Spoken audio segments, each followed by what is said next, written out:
قلت لكم الشهر اللي فات بلي احتماليه الناس تسوي الوضعيات تاعها اللي راهم بدون وثائق هنا في فرنسا. البارح خرجوا لي ريزولتا اغان 33%، وهذاك فرون بوبولير 28 ولا 29%.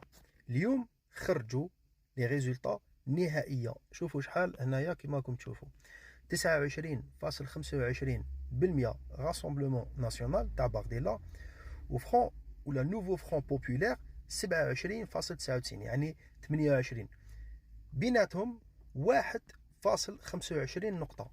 وهادو مامش بعاد على بعضهم، يتسمى الدور الثاني ممكن يربحوا، ولو كان يربحوا في البروغرام تاعهم دايرين باللي يسووا الوضعية للناس اللي راهم بدون وثائق هنا في فرنسا.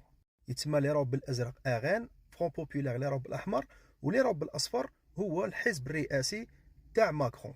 والناس اللي يحبوا يعرفوا هذاك زيمور شحال دا 0.75%. هاوليك هنا غوكونكات اللي هو خدم الخدمه تاعو، هو دوكا ما دا والو، لكن هو كان الهدف تاعو باش يطلع الاغان، يعني لا ميسيون تاعو خلاصت.